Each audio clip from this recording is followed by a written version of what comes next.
Welcome to double E Masters. हम uniform magnetic field, ठीक है। तो जैसे कि नाम से समझ में आ रहा है, यूनिफॉर्म यानी एक जैसा, ठीक। अब एक जैसे का मतलब क्या है, इसको मतलब सिंपल सी बात है, देखो ऐसी मैग्नेटिक फील्ड जिसका मैग्नीट्यूड सभी पॉइंट्स पर कैसा है, एक जैसा है, जिसका डायरेक्शन सभी पॉइंट पर कैसा है, एक जैसा है, ठीक है। एक डायग्राम है वो देख लो। जैसे ये वाला एक एग्जांपल लिया, यहां पर मैंने स्ट्रेट लाइन शो करी है पैरेलल, ठीक है। तो क्यों किया ऐसा कि अगर मैं किसी भी कोई भी एक रैंडम पॉइंट ले लेता हूं, जैसे यहां पे ले लेते हैं, तो इस पॉइंट पर जो वैल्यू मिल रही है, मान लो अगर आपको ऐसे नहीं आ रहा है तो 1 टेस्ला समझ लेते हैं, ठीक है। तो इस पूरे रीजन में मैं कहीं भी जाऊं, मुझे कितनी फील्ड मिलेगी, उसकी वैल्यू कितनी मिलेगी, 1 टेस्ला ही मिलना चाहिए है। ये बात समझ में आई। दूसरा, जो डायरेक्शन है, एक पर्टिकुलर डायरेक्शन मैंने लिया है, ठीक है। जैसे यहां पर अगर आप देखो तो लेफ्ट से राइट, ये हाँ आपके लिए लेफ्ट से राइट हो जाएगा। तो इसका डायरेक्शन कैसा हो रहा है, लेफ्ट से राइट की तरफ ही जा रहा है हमेशा, पूरी रीजन में। कहीं पर भी एक भी एरो देखो यहां पे ध्यान से, एक भी एरो यहां पर अपोजिट नहीं है, सारे एरो क्या है, एक ही डायरेक्शन में है, सारी लाइंस कैसी हैं, पैरेलल हैं। तो ऐसी मैग्नेटिक फील्ड को यूनिफॉर्म मैग्नेटिक फील्ड कहते हैं। इसका मतलब ये कि एक ऐसी मैग्नेटिक फील्ड जिसका मैग्नीट्यूड यानी कि वैल्यू 1 टेस्ला, 2 टेस्ला, 3 टेस्ला, वो कैसा हो, कांस्टेंट हो, बदलना नहीं चाहिए। ऐसा नहीं कि यहां पर 0.5 है, यहां पर 2 है, ऐसा नहीं चलेगा, ठीक है। सभी जगह एक जैसे उसकी मैग्नीट्यूड हो और सभी जगह उसका डायरेक्शन भी कैसा हो, सेम हो। तो ऐसी मैग्नेटिक फील्ड को यूनिफॉर्म मैग्नेटिक फील्ड कहा जाता है। क्या बात समझ में आ गई, क्या क्लियरली है? चलो स्क्रीन पर डेफिनेशन भी लिखी हुई है, अगर डाउट है तो चलो इसमें कुछ इंपॉर्टेंट पॉइंट्स हैं वो देख लेते हैं, ठीक है। जैसे कि इसमें से एक बहुत सिंपल सा क्वेश्चन आ जाता है कई बार कि यूनिफॉर्म मैग्नेटिक फील्ड अगर होगा तो क्या होगा। तो मैग्नेटिक फील्ड लाइंस जो रहेंगी वो कैसी रहेंगी, आपस में फिर पैरेलल रहेंगी। कब यूनिफॉर्म मैग्नेटिक फील्ड है अगर, और मैग्नेटिक लाइंस जो रहेंगी वो क्या रहेंगी, पैरेलल रहेंगी, अगर क्या है, मैग्नेटिक फील्ड यूनिफॉर्म है तो, ठीक है। चलो नेक्स्ट देखते हैं। अब इसमें एक चीज और होती है कि अगर इसके अंदर अपन कोई दूसरा मैग्नेट रख दें, ठीक है, कोई दूसरा मैग्नेट मतलब कोई और दूसरा छोटा मैग्नेट अगर इसके अपन रख दें तो क्या होगा, उस पर फोर्स लगेगा, ठीक है। तो वो फोर्स की जो वैल्यू है वो कितनी है, F बराबर m इंटू बी, यानी कि जितना मैग्नेटिक फील्ड आपका है उसका वैल्यू B, और m मतलब पोल स्ट्रेंथ, m मतलब क्या है, पोल स्ट्रेंथ किसकी, वो जो मैग्नेट आपने रखा है, ठीक है। जैसे आपने छोटा सा कोई मैग्नेट यहां रख दिया तो उस पर फोर्स लगेगा, बात समझ में आती है क्या। जैसे अगर या फिर एक बार मैग्नेट रख दिया आपने इस तरीके से, तो क्या होगा, ये नॉर्थ हो गया, ये साउथ हो गया, है ना। अब दोनों की पोल स्ट्रेंथ एम एम ले लो, मतलब प्लस एम माइनस एम हो जाएगी। तो इस पर फोर्स लगेगा इस डायरेक्शन में, ठीक है। कितना लगेगा, एम इंटू बी, ये जो बी वैल्यू लिया है अपन ने ये वाला, और इस पर कितना इसका लगेगा इस डायरेक्शन में, ये हो जाएगा माइनस एम इंटू बी हो जाएगा। बस समझ में आ गई क्या। तो मैग्नीट्यूड कितना है, एम इंटू बी होता है। क्लियर हो गई क्या बात। अच्छा, अब अगर भाई फोर्स है तो फोर्स तो वेक्टर है ना, तो वेक्टर में हमें क्या चाहिए, डायरेक्शन भी चाहिए है। तो डायरेक्शन में ये देखो कि अगर नॉर्थ पोल है, ठीक है, कौन सा पोल, नॉर्थ पोल। फिर से अपन उसको ड्रॉ करते हैं छोटा सा, ठीक है, इस तरीके से बार मैग्नेट ले लो, ठीक है, तो बहुत क्लियर हो जाता है इससे। तो अगर इसमें एक साइड तो नॉर्थ होगा, ऑब्वियस सी बात है, और एक क्या होगा, साउथ होगा। तो अगर इसको रख रहे हो, देखो कुछ एंगल पे रखा है मैंने यहाँ पे, कोई थीटा एंगल ले लो आप, ठीक है। तो अगर इसको रखोगे तो इसका जो फोर्स है, नॉर्थ पोल पे जो फोर्स है वो क्या होगा, जो ये लाइन जा रही है मैग्नेटिक लाइंस, उसके डायरेक्शन में होगा। इसलिए मैंने क्या लिखा है, in the direction of applied magnetic field. बात समझ में आती है क्या। जो मैग्नेटिक फील्ड आपने अप्लाई करी है उसी के डायरेक्शन में नॉर्थ पोल पर फोर्स लगेगा, और साउथ पोल क्या है, in the direction opposite to that of applied magnetic field. तो मैग्नेटिक फील्ड किधर है, इस साइड है, इसके अपोजिट डायरेक्शन क्या है, ये है। तो साउथ पोल में जो फोर्स है वो इसी डायरेक्शन में लगेगा। क्या ये बात समझ में आती है। मतलब हमने क्या क्या सीख लिया, मैग्नीट्यूड सीख लिया कितना, m इंटू बी, और फोर्स का डायरेक्शन क्या सीखा, अगर नॉर्थ पोल होगा तो फील्ड के डायरेक्शन में, अगर साउथ पोल होगा तो फील्ड के अपोजिट डायरेक्शन में। इतनी बात अपने को समझना है यूनिफॉर्म मैग्नेटिक फील्ड के बारे में, ठीक है। चलो आगे बढ़ते हैं। अब यूनिफॉर्म मैग्नेटिक फील्ड का जो कॉन्सेप्ट है वो अपन ने सीख लिया। तो उसमें से क्या है कि एक पर्टिकुलर कैटेगरी के क्वेश्चन देखने मिलते हैं। वो पूछता है कि अगर कोई वायर में करंट है, ठीक है, और उसको यूनिफॉर्म मैग्नेटिक फील्ड में रख दिया जाए, ठीक है, जैसा कि डायग्राम में मैंने मेंशन किया है, तो उस पर जो फोर्स लगेगा वो किन चीजों पे डिपेंड करेगा, कितना होगा, ये सारी चीजें कैलकुलेट करने के लिए बोली जाती हैं। ठीक है, तो वो अपन एक छोटा सा चीज सीख लेते हैं और जैसे ही खत्म होगा वैसे ही प्रीवियस ईयर क्वेश्चन सॉल्व करना है। ठीक है, तो पहले तो डायग्राम पे थोड़ा ध्यान दे दो, है ना। और अगर किसी को टॉपिक की हेडिंग सुनना है तो फिर से सुन लो, force on current carrying conductor. ठीक है, करंट कैरिंग होना ही चाहिए, placed in uniform magnetic field. ठीक है, यानी कि यहां जो कंडक्टर है वो मैग्नेटिक नहीं है, कॉपर हो सकता है ना, क्योंकि कॉपर डायामैग्नेटिक है, तो उस पर मैग्नेटिक फील्ड का कोई खास इफेक्ट नहीं, मतलब खास फोर्स नहीं लगता है, बहुत नेग्लिजिबल फोर्स होता है उसमें। तो मतलब इस पर जो फोर्स लग रहा है वो किस कारण से है, करंट के कारण से है, न कि मटेरियल या वायर की प्रॉपर्टी के कारण से। बात समझ में आती है क्या? यहां पर कुछ चीजें देख लो। एक यूनिफॉर्म मैग्नेटिक फील्ड है बी, जैसे क्योंकि अपन ने अभी बताया यूनिफॉर्म मैग्नेटिक फील्ड के बारे में कि सारी लाइंस कैसी होती हैं, पैरेलल, तो ये साफ साफ दिख रही है। बी कैसी मैग्नेटिक फील्ड है, यूनिफॉर्म मैग्नेटिक फील्ड है। ठीक है, ये देखो ये लिखा है। ठीक है, यहां पर एक ये कुछ ब्लैक कलर का मैंने शो किया है, तो मैंने वो वायर शो किया है, इसका नाम है ए बी। ठीक, वायर और भी लंबा हो सकता है, तो ए बी क्या है, स्ट्रेट कंडक्टर की एक्टिव लेंथ है। ठीक है, तो अब इस वर्ड में कई बार प्रॉब्लम होता है, एक्टिव लेंथ क्या है? तो एक्टिव लेंथ वो लेंथ है जो मैग्नेटिक फील्ड के इन्फ्लुएंस में। ठीक है, यानी सपोज करो कि ए बी जो है वो कितना है, 1 मीटर है। ठीक है, ए बी एक ऐसी वायर का पार्ट है जो 100 मीटर लंबी है। ठीक, लेकिन इस मैग्नेटिक फील्ड बी के अंदर कितना आ रहा है, केवल 1 मीटर। तो जो भी मैं कैलकुलेशन में यूज करूंगा वो कितना यूज करूंगा, 1 मीटर यूज करूंगा, पूरा 100 मीटर यूज नहीं करूंगा। Is that understood? यानी जो वायर की लेंथ मैग्नेटिक फील्ड के इन्फ्लुएंस में है उसकी बात हम करें, इसलिए यहां पर पॉइंट भी मेंशन किया। तो ए से बी क्या है, एक्टिव लेंथ, इसलिए यहां पर ये एल लिखा जाता है, active length of the conductor. यहां पर ध्यान रखना, लेंथ नहीं बोला है, क्या बोला है, active length of the conductor. अब जैसा हमने बोला कि फोर्स लगेगा, तो एफ क्या है, जो भी होगा फोर्स उसको कैलकुलेट हमें करना है। ठीक है, और इस पर हम क्या मान रहे हैं कि जिसमें ए बी कौन सा कंडक्टर है, जिसमें आई एम्पियर का करंट फ्लो हो रहा है। ठीक है, तो बेटा देखो क्या है कि इसमें डेरिवेशन हमको नहीं करना है, इसमें हमको डायरेक्टली रिजल्ट्स फॉलो करने होते हैं, क्योंकि आपके सिलेबस के अकॉर्डिंग इसका डेरिवेशन इंपॉर्टेंट नहीं है। तो इसमें डायरेक्टली हम लोग क्या करते हैं जो जो चीजों पर रिजल्ट आता है उसको हम लोग ध्यान से देख लेते हैं, और ये इसको बहुत ध्यान से देखना, बिकॉज ये ऑब्जेक्टिव भी है, मतलब ऑब्जेक्टिव क्वेश्चंस भी बनेंगे। ठीक है, तो सबसे पहला पॉइंट ये जो मैंने लिखा है वो क्या है, force on the conductor is directly proportional to the current flowing through the conductor. भाई सीधी सी बात है, जितना ज्यादा करंट उतना ज्यादा मैग्नेटिक फील्ड, उतना ज्यादा मैग्नेटिक फील्ड तो उतना ज्यादा फोर्स, है ना। मतलब एक्चुअली हो क्या रहा है कि जब कंडक्टर में से करंट फ्लो होता है तो वो अपना भी एक मैग्नेटिक फील्ड बनाता है, और वो पहले से किसी दूसरी यूनिफॉर्म, देखो क्या लिखा है, placed in uniform magnetic field, तो वो किसी और मैग्नेटिक फील्ड में भी रखा हुआ है। जाहिर सी बात है कि दो मैग्नेट आपस में अट्रैक्शन या रिपल्शन कोई ना कोई फोर्स लगाएंगे। तो ये इसका बेसिक कॉन्सेप्ट है कि किसी वायर में से जब करंट फ्लो होता है तो वो खुद मैग्नेट की तरह बिहेव करेगा, और वो दूसरी मैग्नेटिक फील्ड में रखा है तो उसके साथ वो इंटरैक्ट करेगा, उसी चीज का कैलकुलेशन है। तो सीधी सी बात है कि जितना ज्यादा करंट उतना ज्यादा फोर्स रहेगा। बात समझ में आ रही है क्या? इसमें बहुत ज्यादा डाउट नहीं होना चाहिए मुझे लगता है।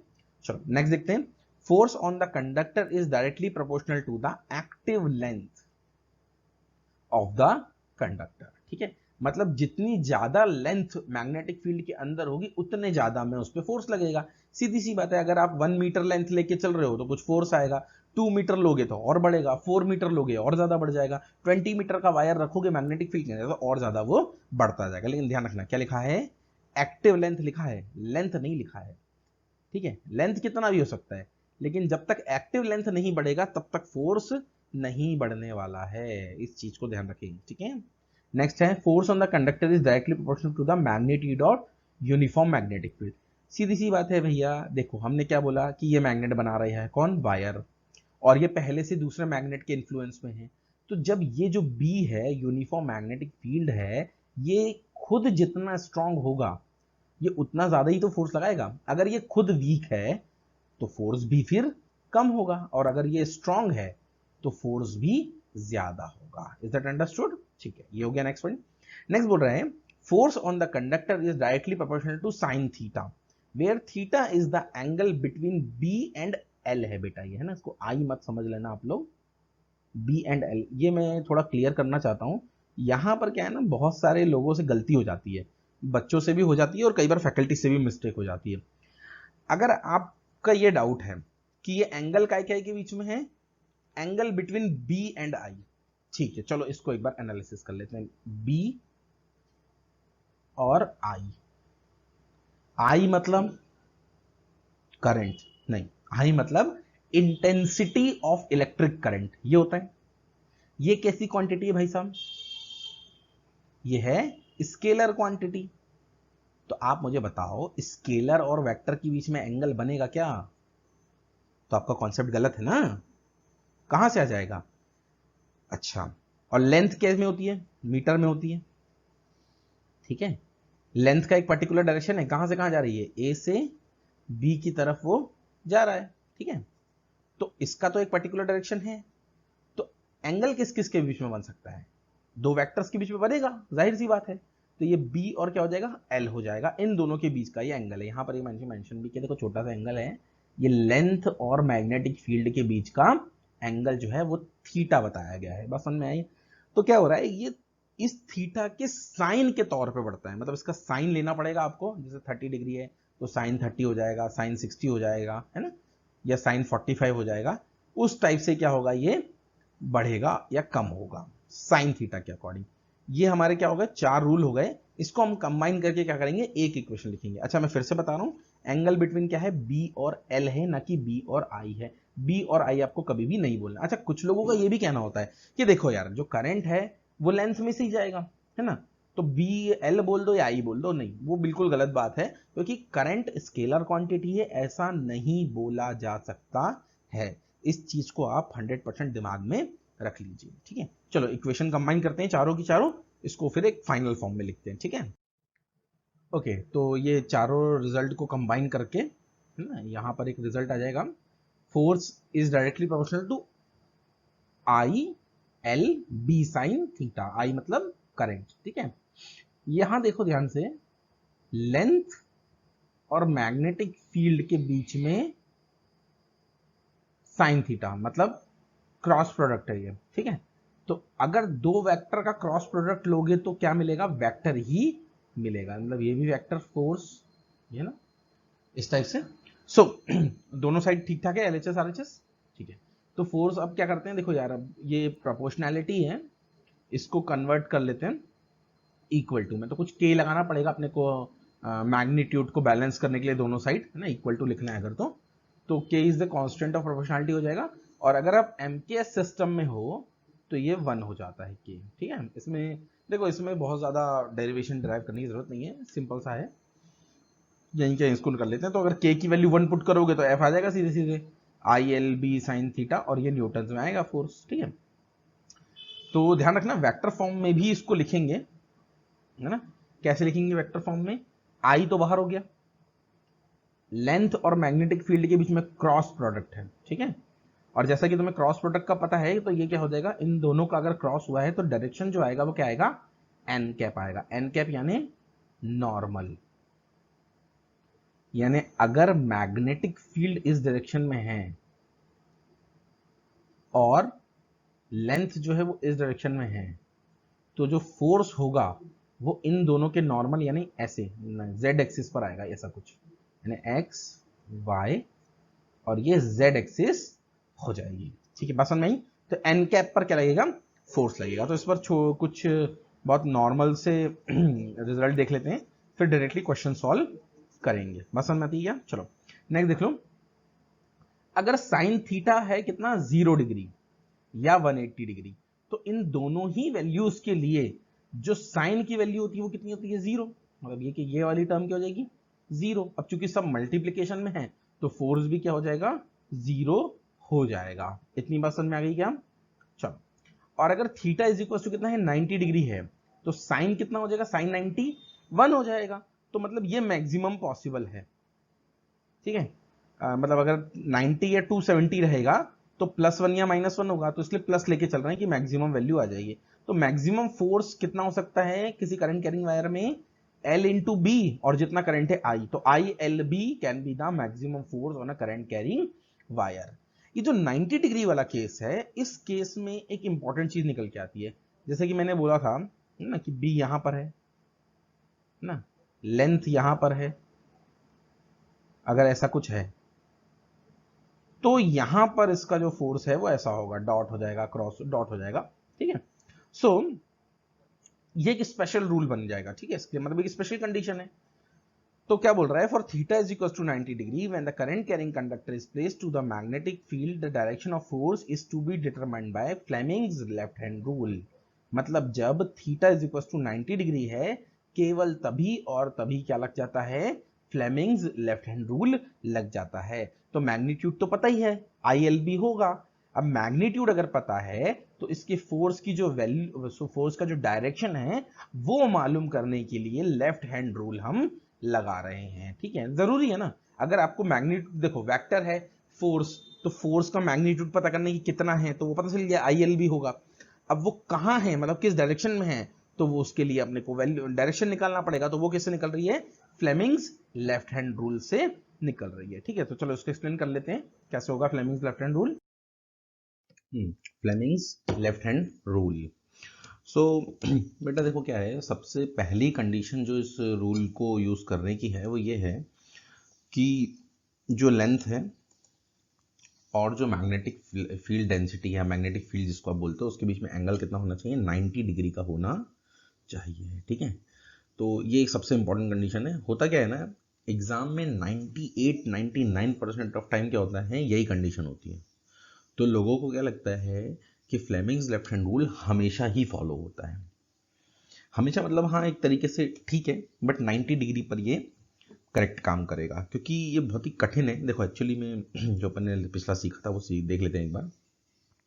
क्या सीखा था अपन ने, कि अपने पास में लेंथ वेक्टर है, मैग्नेटिक फील्ड वेक्टर है, इन दोनों का जब क्रॉस प्रोडक्ट लेंगे तो उसके एन कैप पर ये आएगा। इतनी पसंद में आती है क्या।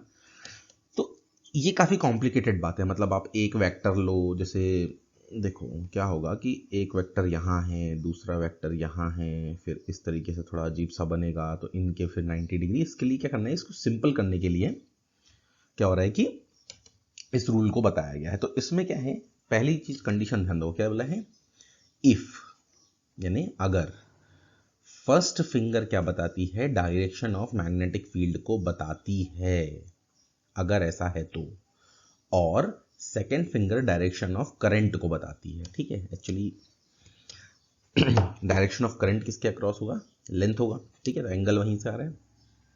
सेकेंड फिंगर किसको बताएगी, डायरेक्शन ऑफ करंट को बताएगी। अच्छा जब बेटा जब अपन चार्ज के फॉर्म में पढ़ते हैं, है ना, तो ये जो है डायरेक्शन ऑफ करंट, यहीं पर हम क्या लिखेंगे, direction of motion of positive charge, या फिर क्या लिखेंगे, opposite to the direction of motion of negative charge. तो पॉजिटिव चार्ज का मोशन ही करंट कहलाता है, ये मतलब एक नॉर्मल टर्मिनोलॉजी है। तो यहाँ पर ध्यान रखना कि जब चार्ज के या जब पार्टिकल पर फोर्स पड़ते हैं तब भी वो सेम ही रहता है ना। कभी भी ध्यान रखना, फोर्स निकालने के लिए, है ना, या टॉर्क निकालने के लिए हमेशा क्या लगेगा, लेफ्ट हैंड रूल ही लगेगा। Is that very clear, force या टॉर्क के लिए आई बात समझ में, ठीक है। तो अगर ऐसा है कि फर्स्ट फिंगर मैग्नेटिक फील्ड का डायरेक्शन बताती है, second finger direction of current बताती है, ठीक है, ये लेंथ होगा, तभी, है ना, तब क्या होगा, जो थंब होगा वो डायरेक्शन ऑफ फोर्स बताएगा, तभी, मतलब ऐसा सपोज करो कि फर्स्ट फिंगर ये हो गई, अपनी फील्ड बता रही है ना, ये डायग्राम भी दिया मैंने सिंपल एक्सप्लेनेशन के लिए। सेकेंड फिंगर करंट का बता रही है, मतलब लेंथ यही होगा, वायर यही होगा ना भैया, तभी तो करंट जा रहा है इधर। इसी कारण से कन्फ्यूजन होता है, ठीक है, कि करंट के बीच में है कि लेंथ के बीच में एंगल है, वो सब थोड़ा सा कन्फ्यूजन है। अगर ये 90 डिग्री हो जाता है तो क्या होगा, इन दोनों के 90 डिग्री क्या है, थंब है, तभी वो आएगा। ये एन कैप जो है ना, एन कैप का मतलब क्या है, वो लेंथ और मैग्नेटिक फील्ड दोनों के ही 90 डिग्री है। मतलब ये अगर एक्स प्लेन में है, ये वाई प्लेन में, तो जेड प्लेन में होगा। सिंपल वही चीज हो रही है, ये एक्स प्लेन आ गया, ये वाई प्लेन आ गया, तो ये जेड प्लेन आ गया। तो इसको ये काफी कॉम्प्लिकेटेड मैथमेटिक्स को समझने से इसको क्या कर दिया, आसान बनाने के लिए ये रूल को बनाया गया है। ठीक है, इतनी बात तो समझ में आ गई होगी कि अगर फर्स्ट फिंगर क्या बताती है, मैग्नेटिक फील्ड, सेकंड फिंगर किसका डायरेक्शन बताती है, करंट का डायरेक्शन बताती है, तभी थर्ड फिंगर फोर्स का डायरेक्शन बताएगा। ठीक है, तो कई बार क्या होता है, इतना सारा नहीं लिख करके ये लोग क्या करते हैं, ये लोग सीधा सीधा एक वर्ड में बोल देते हैं, ट्रांसवर्स मैग्नेटिक फील्ड। ट्रांसवर्स का मतलब भी क्या है, 90 डिग्री है ना। ट्रांसवर्स यूज हो जाता है कभी कभी, ऑर्थोगोनल भी बोल देते हैं। ठीक है, ऑर्थोगोनल, ये सारे वर्ड्स को ध्यान रखना है। तो मैक्सिमम नंबर ऑफ केसेस में ये सेम ही बात होती है कि ट्रांसवर्स मैग्नेटिक फील्ड बोल रहा है या ऑर्थोगोनल मैग्नेटिक फील्ड बोल रहा है। चार्ज के केस में भी बोल देता है कि एक चार्ज एंटर या electron proton whatever enters in a transverse magnetic field, मतलब वो थीटा क्लियरली क्या बता रहा है, 90 डिग्री बता रहा है। और एग्जाम में 99% ऑफ टाइम आपके साथ यही होगा कि ये एंगल 90 ही सेट किया जाता है, जिससे कि या मतलब ऐसी कोई डिग्री पे सेट किया जाता है जो कि कैलकुलेशन में आसान हो। आई के बात समझ में? ओके, कुछ क्वेश्चंस वगैरह आए हैं इस पर बेस्ड, उन क्वेश्चंस को अपन एक बार देख लेते हैं। ठीक है, तो फर्स्ट क्वेश्चन क्या बोल रहा है, an electric current carrying conductor is placed in the magnetic field as shown in the figure below, the force experienced on the conductor acts, यानी डायरेक्शन बताना है सिर्फ, और कुछ नहीं करना है। ठीक है, तो यहां पर देखो थोड़ा सा, ये एसएससी में आया है क्वेश्चन 17 में, ये जो लाइंस हैं, पैरेलल लाइंस, ये क्या है, मैग्नेटिक फील्ड है। अच्छा बेटा एक चीज सुनो, इस जो पैटर्न है ये वाला, इस टाइप की जो क्वेश्चन है, उसमें मैग्नेटिक फील्ड हमेशा जो रहेगी ना वो यूनिफॉर्म ही रहेगी, मतलब उसका कोई एक डायरेक्शन होगा। जैसे यहां देखो सारी मैग्नेटिक फील्ड लाइंस जो हैं उसका एक डायरेक्शन बताया है, एक एरो बताया है, अलग अलग नहीं होगा ये, अदरवाइज इस तरीके से सॉल्व हो नहीं पाएगा ये, समझ में आई बात? तो एग्जाम में ये ऐसा ही होगा। ठीक है, तो ये हो गया मैग्नेटिक फील्ड। ठीक है, अब वो बोल रहा है कि कंडक्टर ये है। अब कंडक्टर में देखो क्या लिखा है, डॉट दिया है। इसका मीनिंग ये होता है कि ये वाला जो तुम मान रहे हो, सपोज करो ये जो मैग्नेटिक फील्ड है, इसको अगर आप मान लें एक्स एक्सिस, ठीक है, ये लाइन को बस नहीं, एक्स एक्सिस, तो ये जो है ये वाई एक्सिस है, पर ये ड्रॉ नहीं कर सकता हूं मैं, क्यों, ये आपकी स्क्रीन के परपेंडिकुलर है डायरेक्टली। ठीक है, मतलब अगर आप एक ऐसा पेन रख दो इसके ऊपर, यहां लाके ये पॉइंट के ऊपर, तो ये परपेंडिकुलर आएगा स्क्रीन में, बस नहीं। तो अब मुझे इसका डायरेक्शन बताना है खाली, तो मुझे क्या यूज करना है भैया डायरेक्शन के लिए, फ्लेमिंग्स का लेफ्ट हैंड रूल यूज करना है। तो लेफ्ट हैंड रूल क्या बोलता है कि फर्स्ट फिंगर से मैग्नेटिक फील्ड निकालो, सेकंड फिंगर से करंट निकालो, तब जाके थंब क्या बताएगा, डायरेक्शन ऑफ फोर्स बताएगा। बस समझ में आई क्या? तो अगर इसको यूज करो, फील्ड जो है लेफ्ट हैंड यूज करना है ना, फील्ड जो है वो एक्स एक्सिस में हो गई, जो करंट है वो वाई एक्सिस पर हो गया, तो जो फोर्स है वो क्या हो जाएगा, जेड एक्सिस यानी थंब। तो ऐसा करोगे जो थंब है वो क्या होगा, नीचे की तरफ आएगा। कहां, मतलब जो फोर्स है वो कुछ इस टाइप से देखने मिलेगा, ऐसे डाउनवर्ड्स। ये क्या हो गया, फोर्स हो गया। और यही उसने पूछा था कि भैया फोर्स कहाँ है, तो सही आंसर क्या हो जाएगा इसका, देखो क्या क्या ऑप्शन है, upward, downward, to the left, to the right. तो to the left to the right तो हो नहीं सकता, क्यों, मैग्नेटिक फील्ड है वहां पर। डाउनवर्ड अपवर्ड में है, तो हमने क्या निकाला है, डाउनवर्ड निकाला है। तो सही ऑप्शन क्या है इसका, बी ऑप्शन इज करेक्ट। समझ में ये बात? चलो नेक्स्ट क्वेश्चन पे चलते हैं आगे। बोल रहा है a wire is bend into semi circle in the center and straight wire at both end, placed in a uniform magnetic field B pointing out of the page as shown in the figure. If the wire carries current I, the force on each section of wire X, Y and ZW is, है ना। देखो कुछ ऐसा बहुत घबराने की जरूरत नहीं है, बस सिंपल क्वेश्चन है। बोल रहा है एक वायर लिया है, उसको सेमी सर्कल में बना दिया है और उसमें से कुछ करंट जा रहा है। करंट की वैल्यू आई है, पूरी वायर में एक जैसा करंट है, कोई अलग से वो चेंज नहीं हो रहा है कहीं भी। दो सेक्शन की बात कर रहा है, एक ये यहां एक्स से लेकर वाई तक इतना, और दूसरा वो बोल रहा है जेड से लेकर डब्ल्यू तक। मतलब इन दोनों में कितना फोर्स लग रहा है वो आप बता दो। तो यार देखो बहुत सिंपल है। अच्छा ये सेमी सर्कल से घबराने की जरूरत नहीं है, उसका पूछा ही नहीं है फोर्स उसने, वो कितना भी हो क्या हो उसको पूछा नहीं है। सो अपने फोर्स कितना है ये बताओ, F is equal to I L B sine theta, ये होता है। ठीक है, अब ये तो चलो आई दिया है, लेंथ अपने को मालूम है कि एक्स वाई है कि डब्ल्यू जेड है, ये देखना है। बी कांस्टेंट ही दिया है, तो इसकी कोई प्रॉब्लम नहीं है। प्रॉब्लम किसकी? थीटा की है, ठीक है। तो लेंथ अगर देखें तो लेंथ कैसी है? कुछ इस प्रकार से, ठीक है, मतलब वो पेपर के प्लेन पर रखा हुआ है। और जो मैग्नेटिक फील्ड है वो कैसी है? Pointing out of the page, ये बोल रहा है, यानी 90 डिग्री पर है। ये देखो डॉट जो बना हुआ है, डॉट का मतलब क्या होता है? 90 डिग्री आउटवर्ड, ठीक है। क्रॉस का मतलब क्या होता है? 90 डिग्री इनवर्ड्स, मतलब ये अंदर की तरफ जा रहा है और ये बाहर की तरफ आ रहा है।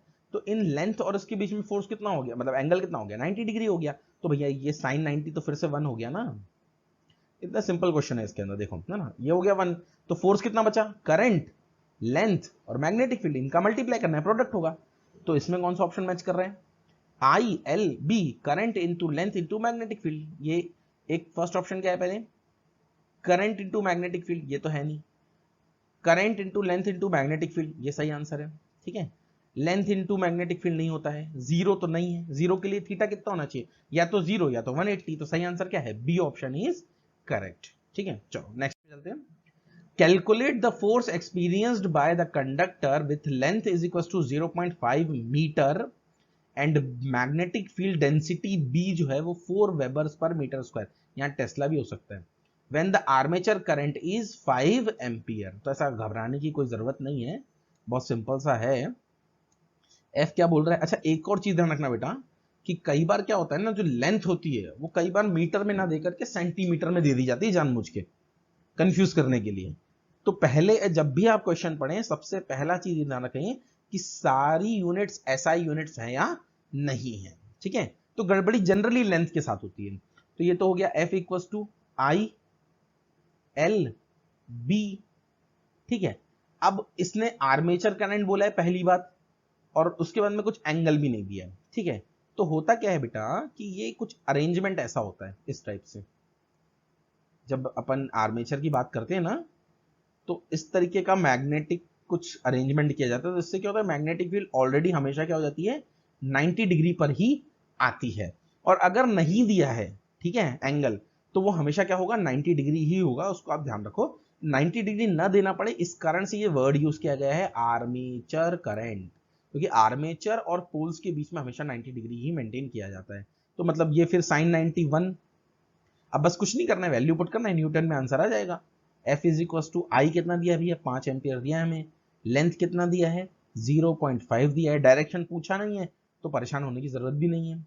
और बी कितना दिया है? 4, तो हो गया 2 इंटू 5, 10 न्यूटन इसका आंसर हो जाएगा। बहुत सिंपल है। तो B is the correct option, ठीक है। चलो नेक्स्ट देखते हैं। Force on a conductor is, मतलब वो फोर्स के बारे में पूछा है, यानी नेचर पूछ रहा है कैसा होता है। तो कुछ ऑप्शन देख लेते हैं, नहीं समझ में आ रहा है अगर अच्छे से तो। ऑप्शन क्या है भाई? Unidirectional, bidirectional, either of these, none of these, कुछ अजीब से ऑप्शन दिए हैं। अच्छा मुझे एक बात बताओ, अगर कोई वायर है, उसमें करंट फ्लो हो रहा है, उसका खुद का कुछ मैग्नेटिक फील्ड होगा, और अलग से अगर कोई मैग्नेटिक फील्ड बाहर पे है ना, ऐसा कुछ मान लेते हैं, चलो ऐसा है, ठीक है, इस तरीके से। तो करंट जब तक चेंज नहीं हो रहा है तब तक क्या ये चेंज होगा? मतलब इसमें कोई फर्क आएगा क्या? नहीं आएगा ना। मतलब इस पर तो एक ही डायरेक्शन में फोर्स लगेगा, चाहे कुछ भी हो जाए, है ना। और अगर अलग से मैग्नेटिक फील्ड नहीं भी है, तो खुद की मैग्नेटिक फील्ड भी तो वही है। तो फोर्स हमेशा कैसा होगा? Unidirectional. ये बाई डायरेक्शनल फोर्स जैसा कुछ होता नहीं है, क्योंकि देखो बाई डायरेक्शनल मतलब एक से ज्यादा फोर्स, ठीक है ना, या एक टाइम पे एक, दूसरे टाइम पे दूसरा फोर्स। तो अगर वो इक्वल वगैरह तो कैंसिल वैसे भी हो जाएगा, पता भी नहीं चलेगा, ठीक है। और ये आइदर ऑफ दीज कोई ऑप्शन नहीं होता, ठीक है। नन ऑफ दीज हमारे इस केस में आया नहीं, क्योंकि हमारा आंसर क्या आ गया? Uni directional. तो फोर्स हमेशा किसी कंडक्टर पर कैसा होता है? यूनी डायरेक्शनल होता है, ठीक है। चलो लास्ट क्वेश्चन की तरफ बढ़ते हैं अपन। नेक्स्ट लिखा है क्या? Last question, the force experience by the conductor lying parallel to the magnetic field is, ठीक है, lying parallel to the magnetic field. तो अगर पिक्चर फ्रेम नहीं हो पा रही है तो बेटा ये मैग्नेटिक फील्ड आप बना लें थोड़ा सा, है ना, एक ज्यादा नहीं, एक दो लाइन आप देख लो कि मैग्नेटिक फील्ड कुछ इस तरीके से हम इमेजिन कर रहे हैं। ये हमारी मैग्नेटिक फील्ड हो गई, ठीक। अब कंडक्टर की बात कर रहा है। कंडक्टर क्या बोल रहा है? कि कंडक्टर खुद भी पैरेलल है, जो लेंथ है एक्टिव लेंस की जो हम बात कर रहे हैं वो खुद भी कैसा है, पैरेलल है मैग्नेटिक फील्ड के। तो हम फोर्स का फॉर्मूला लिखें, F इज इक्वल टू आई, फिर L B, और ये साइन थीटा हो जाएगा इनके बीच में। तो अगर पैरेलल है कोई चीज तो उसका एंगल कितना होता है, theta is equal to 0 degree. अगर 0 है तो साइन 0 0, अब सब कुछ मल्टीप्लाई में तो क्या हो गया, फोर्स बराबर 0, है ना। मतलब अगर कोई कंडक्टर पैरेलल रखा हुआ है तो उसका फोर्स कैसा होगा, उस पर 0 हो जाएगा, और परपेंडिकुलर रखा है तो फोर्स कैसा हो जाएगा, मैक्सिमम हो जाएगा। ठीक है, तो हड़बड़ी में ये मत लगाना BIL साइन थीटा, ये सब नहीं लगाना है, बस है ना। फोर्स कितना होगा पैरेलल कंडक्टर के लिए, 0 हो जाएगा। Is that okay? Thank you so much. इस वीडियो में इतना ही, मिलते हैं नेक्स्ट वीडियो में।